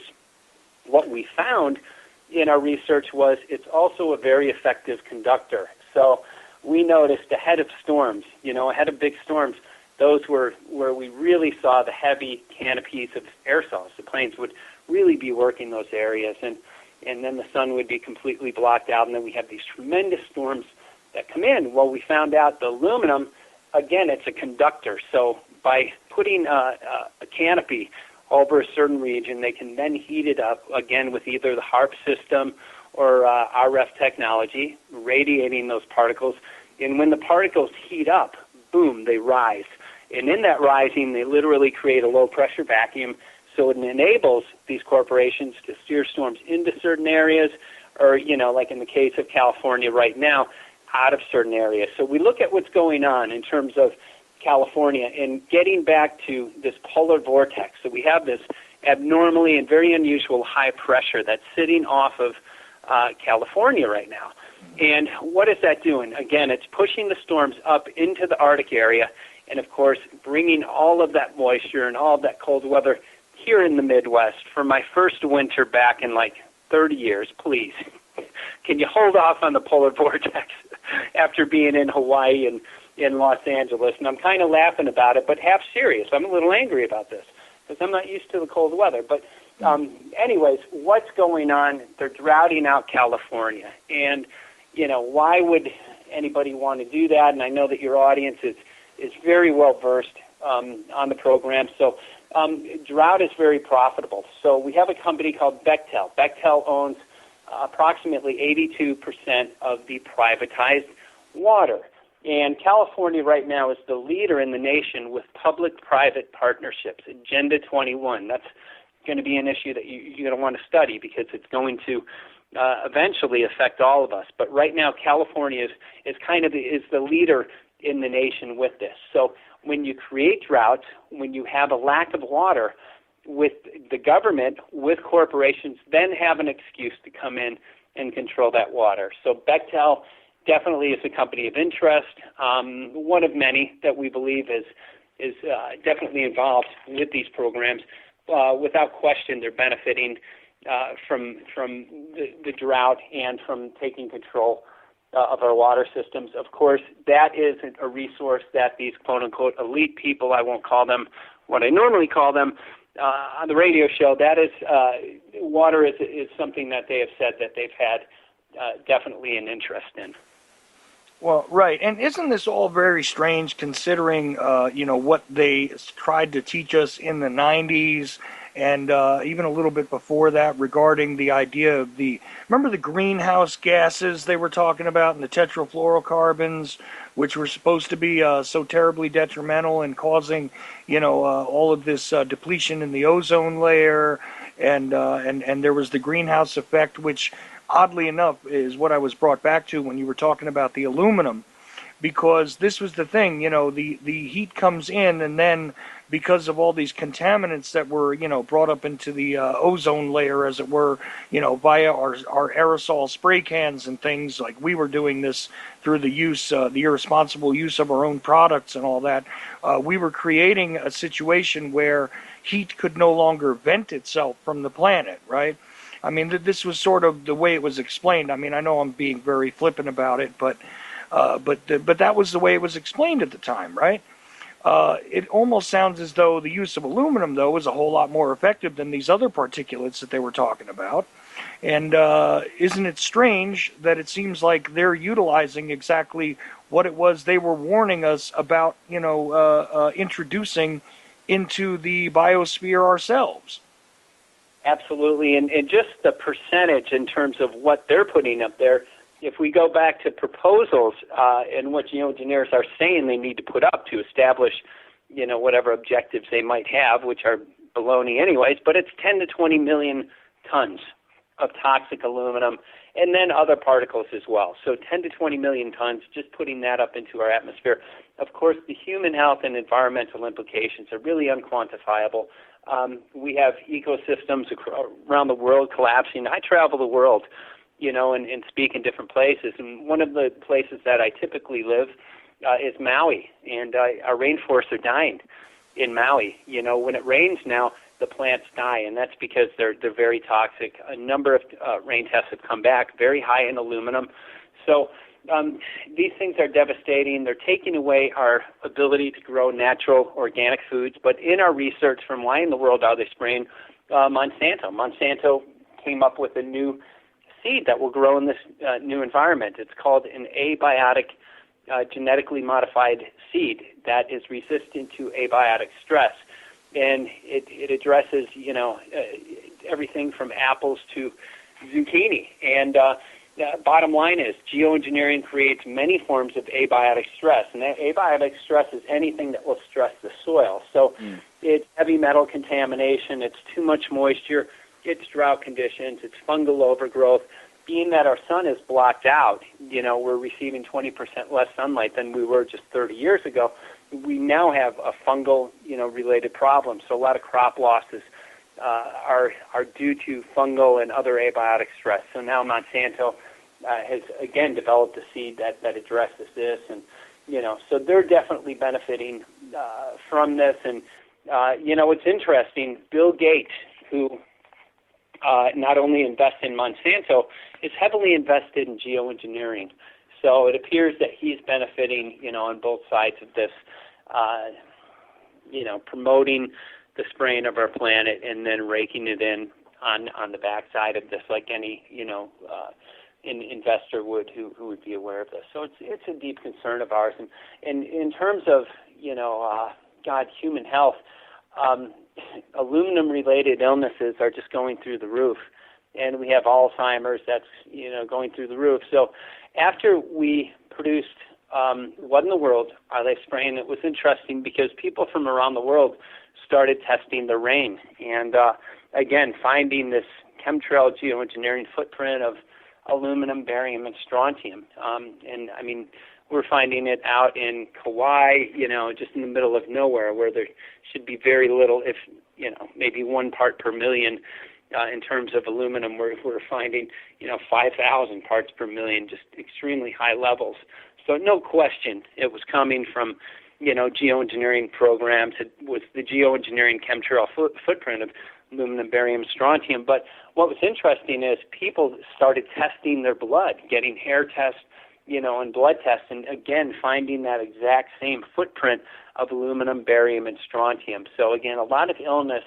And barium, it reduces our immune system.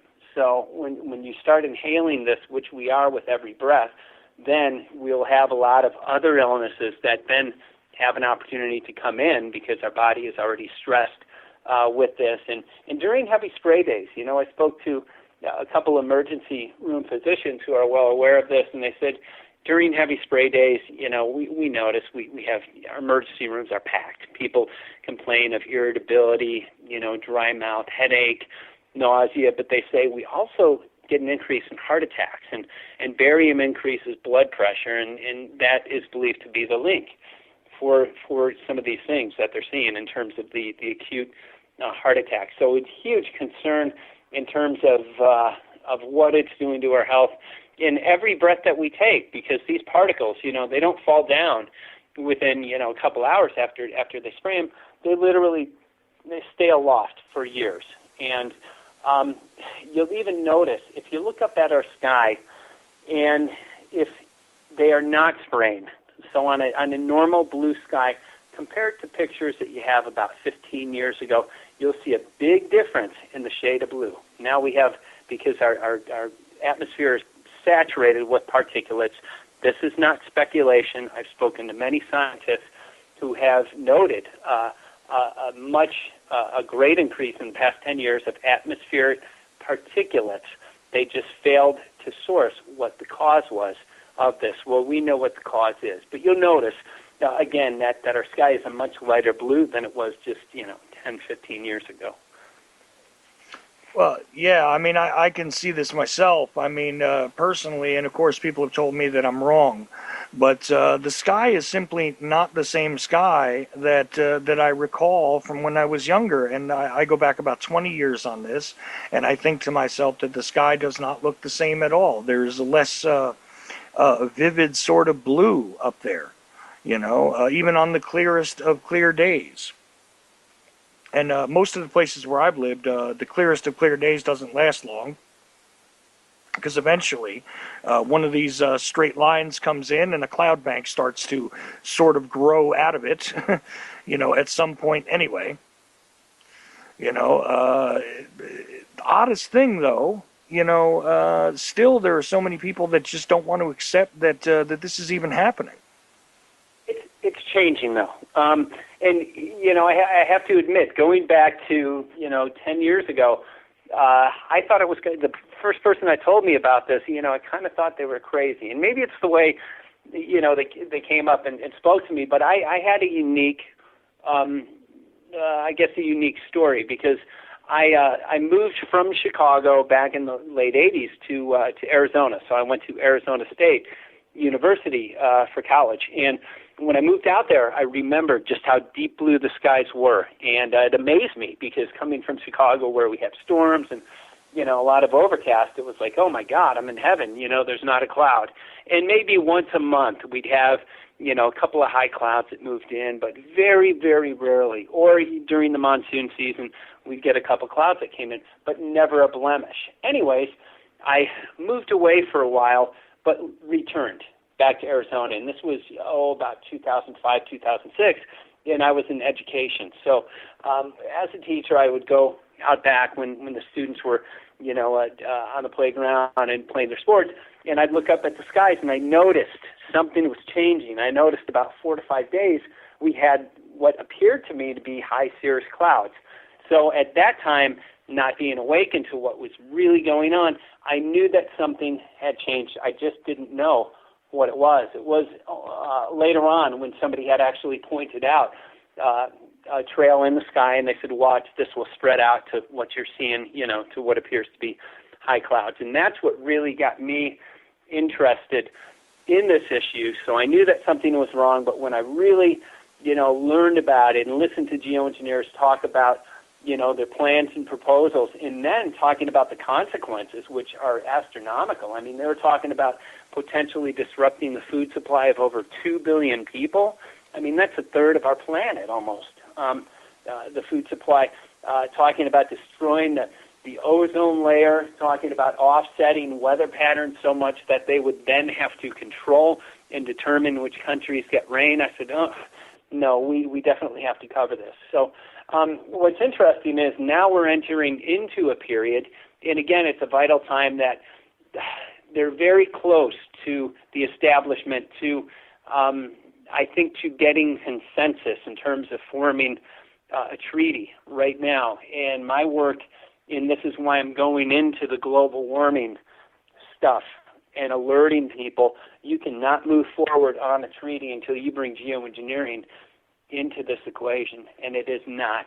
And because of that, it is fraudulent. And we have smart meters on our home, on most of our homes. And smart meters literally have the ability to monitor everything that you're doing in the home, every appliance that you have in your home, when you have your lights on, when you have them off. And I'm not supportive of, wasting energy and keeping lights on. However, we're looking at a future that potentially might find us in our own home. And let's say if you accidentally leave a light on and you go to work, we could be fined for that if we're monitored in our own home. That's complete. And I'm not supportive of wasting energy, but I'm also not supportive of being fined, $50, $100 for leaving the light on.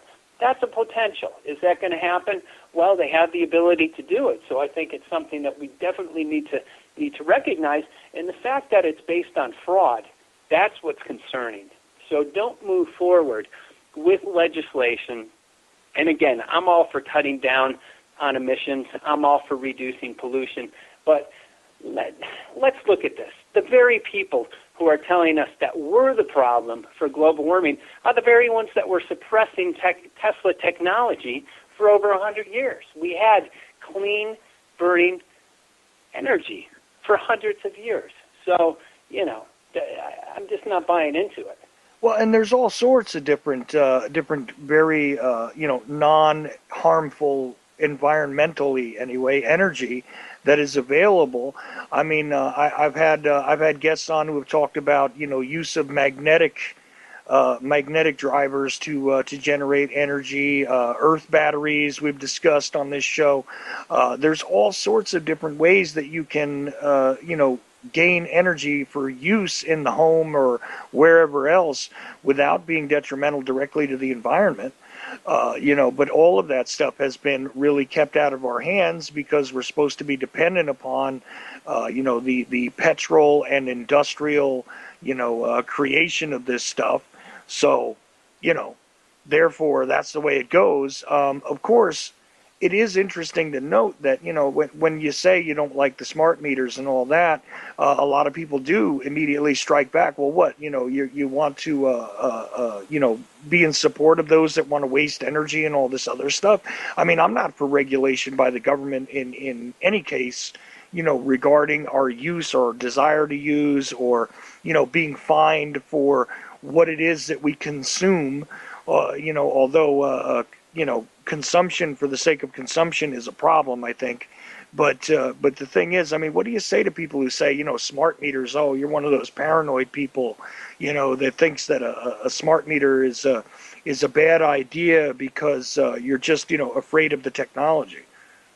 Oh, well, you better believe I'm afraid of the technology. You better believe it. The radiation levels are extremely high, and I am not supportive of that. And, if you want to be controlled by the government, then that's fine. I turn my lights off, and I am an environmentalist. I live off-grid in Hawaii, so if you want to come in and attack me, I bet you I have, spend a lot less in terms of energy. I don't even own an automobile, so if anybody wants to come, and argue with me, then come and live like I do, okay? Because again, I don't even have power where I live in Hawaii, okay? I'm totally off-grid, so they can't pull that argument. But again, I think for many of us, this is not about wasting electricity and destroying the planet. This is about lack of control. And when we look at the plans for the global governance or the New World Order, this is about completely controlling the lives of other people. And in that complete control, it's about taxation, it's about really removing rights away and taking away people's ability to live independently and off-grid, such as in the way that I do when I live in Hawaii. So, bottom line, they want everybody hooked into the smart grid. They don't want people off of the grid living independently, producing their own energy. Why is that? I think it's very simple. This is a very oppressive system, and it's, if we look into a lot of the spiritual scriptures, this is something that has been spoken about for thousands of years, and we see it coming to fruition. It's this very oppressive system, and geoengineering is really allowing this to happen, because if we look at geoengineering and what it does, it essentially is taking away our ability to live off of nature. And if we look, back at our ancestors, were dependent on natural rain, sunshine, and natural seeds. Those three natural components allowed them to survive. Now that we have geoengineering, they are destroying and taking away our ability to live naturally. Our soils are getting sterilized now. So what happens? Well, our ancestors used to pray to God. They used to pray and be dependent on nature for nature to come in and give them rain so that they could get bumper crops. Well, it's a different scenario now. So when your crops don't grow anymore, where are farmers going? Who are they praying to? They're going to Monsanto. They are worshiping Monsanto. Countries are not going to God. They're asking the rainmakers. They're asking Raytheon, hey, we need some rain over here. And what this is, it's the shift to power that every religion talks about. It talks about taking this power away from our Creator, away from God, and then bringing it under the authority or control or the usurped authority of what, the Bible calls the beast, and, a number of other religions call this oppressive system. And that's what it is. So now that nature is not in control and we have machines, we have technology monitoring our life and everything else, it's a very oppressive system. And this is based on monetary exchange. It's not based on the natural balance and order of the planet. And that's very concerning, because when you take away the natural balance of our planet and you have it controlled by people who have 70 years maybe at the most, 75 years of wisdom on this planet, when you take away the millions of years of wisdom that our planet has formed and the natural balance, well, you're looking at some very serious problems. And I think that's what we've entered into. We have men and women who desperately want to have the power of God, but they have the wisdom of 10-year-olds. So it's like putting a child. It's like putting a 15-year-old kid in a Ferrari and not expecting a problem to happen. If I was in a Ferrari at 15 years old, I can tell you there would have been quite a few accidents around town, and it would not be a wise thing. And yielding, again, this amount of leverage, this amount of power through geoengineering programs into man is really, really bad idea. But it is the most effective way to establish, their geopolitical goals of consolidation, power consolidation. And this is something, unfortunately, that they've allowed to have. And we're all victims of this. We are all part of the science experiment. We're all part of the problems that they are causing in order for them to have power. But, hey, David Rockefeller has more power. He controls more nations. Doesn't that make you excited? No, not really. Not when we have, unfortunately, 1,000 children per hour die in Africa due to starvation that's directly related to the droughts caused. No question about it, from geoengineering programs. That's 24,000 children that die a painful life, and that's so one person or a couple of people can have more power. I'm sorry, I'm not buying into it. And, that's one of the reasons why I've stood up. I've decided to commit my life to this. And to me, there's nothing more important, than stopping these programs and educating people. So it's, again, I just feel blessed to be able to have a voice to speak and to be able to have, a platform that the films had built to allow us to speak. We've got a lot more work to do, though. We only have, according to those polls, 8% of the population is aware. So that tells me, sure, we've been somewhat effective with our films at reaching a very small number, but we've got to up our game quite a bit, and that's why I've made a decision. And I haven't made this announcement, and I guess you're the first film for me to make this announcement. I am moving forward in producing a third and final film, so I'm going to start seeking some donations to get together a funding trailer and a funding project. So if interested, can I plug my email address? Would that be okay? Absolutely. That was what I was going to say to you next, because we're actually running low on time here. We've got about 6 minutes or so left, and I wanted to make sure that we could point everybody to the existing films, and did not know that you were working on a third one. But definitely, yeah, give everybody all your information, where they can find the, already what in the world are they spraying and why in the world are they spraying. If you want to give them contact information, go right ahead. I'll be more than happy to just shut up and let you give all that to everybody listening. Thank you very much. To see both films, and we encourage everybody who orders a DVD to make copies and hand out for free.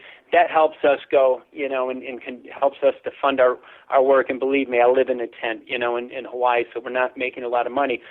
Films are also available for free. Anyways, you can see the YouTube clip or order a DVD at whyintheworldaretheyspraying.com. And if you're interested in helping to donate so that we can kickstart and get a funding trailer going, that's my goal. Please go to truthmediaproductions.blogspot.com. I'll say it again, truthmediaproductions.blogspot.com. truthmedia.com. And if that was too much, just Google Michael Murphy, Truth Media Productions. Or you can also, I believe, on one of the pages on the whyintheworldaretheyspraying.com, I think you can find my email, which is very challenging, so I'm not even going to repeat it because very few people get it. But, that's it. And please, we made the films available, both What in the World Are They Spraying and Why in the World Are They Spraying. They're both available on YouTube, so please send them out to your email list and on your social media. It's very important that we continue getting this message out, and both films have been, very well received by the public who's not aware of this. Yeah, absolutely. They have been, and again, really well made, well thought out. Of course, G. Edward Griffin was involved in the project as well. We didn't even touch upon that. Just interviewed him. Just got back from his home last week. I was in Los Angeles, so he's part of the third film, and glad to have him on board. He's done a lot for the issue. Right, and of course, Mr. Griffin has done a lot for a lot of things out there as far as getting, real knowledge out to people, so I was actually really impressed to see him in the first film to begin with, and as I said, there's a lot of interesting individuals in there. There's a lot of really serious information packed into these films, and I'm more than happy to support them, and as the third film develops, I hope that you'll remember to come around and appear again with us so that we can talk about it, because I'd like to help to get it out there to as many people as possible. Because, like I said, this is one of the big issues that we need to focus on. I know I go all over the map on this show, everybody. I do my best to cover everything, but this is one of the greatest threats to humanity that exists at the moment. And certainly, although I don't focus on it every single program, you know what? It is absolutely essential to taking back our own natural beings, our own planet, ourselves, as it were. If we don't deal with this issue, there's not going to be much else to deal with. Just like with the nuclear issue and so many other things, this is one of those pivotal issues. So, in the last couple of minutes, Michael, I want to thank you for coming on. Really appreciate the fact that you did, and if there's sort of a last message that you want to make sure that people get, that are listening to this later or whatever else, if they're listening live, doesn't matter, I guess. I want to thank everybody who tuned in, by the way, but if there's sort of your final thought, your one sort of thought for people to remember, aside from please do support the filmmakers that create these wonderfully informative, real things out there, not the stream of nonsense documentaries filled with disinformation and irrelevancies that we are often confronted by, but the real issues, the real people out there. This is the kind of thing that I like to try and support on this program. But again, Michael, your final thoughts to the audience and to myself. Well, there are a lot of issues right now that are happening in society, many of which are very important. For the first time in the history of the planet, we have an issue that literally affects each and every one of us, every living thing on the planet. So as a result, we have a very serious thing going on, but I think we have an incredible opportunity. And this is the issue which has to, and it will, unite humanity. And as a result, we can come together and collectively stand together, and we can stop these programs because we have the power, we have the ability to do it. We just have to have the knowledge, and the knowledge is there. And again, we're very close to that 10% or that critical mass, which is needed to wake up, humanity. And again, critical mass is the number, 10%, which needs to be reached for it to become likely that the majority of society will get to know your issue and receive it as reality. So we're very, very close. So just that extra push, and if we could do that and work together, I think we're going to see mountains move this year. So it's a critical year for us because our opposition again is moving very quickly to establish legislation to make these programs, which now are illegal, legal. So we have to do our part, meet them halfway, and we have to push back. And again, I think we have the ability to do that. So please go to whyintheworldaretheyspraying.com for more information. I also have T-shirts and other information on the website. And if you're interested, host a screening. So we have the ability, we provide a lot of information in terms of how to host a screening, and also provide marketing tools and other things. So you will see up at the top there is a screening section, and try and get a hold of me. You can get a hold of me through email, which my email. Thank you very much. Yes.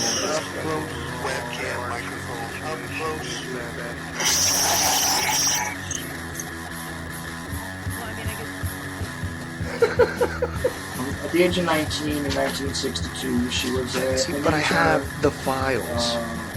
I read the stuff at the National Archives, and I read these other things. I said to myself, how can that be possible? The brain, Pistols, fondle slab of choice, I don't know, computers, internet, professional wrestlers, and not just even tourist style. It doesn't matter whether it's cartoon comes from, as long as it's real. It doesn't. It's hard to get real information because seriously,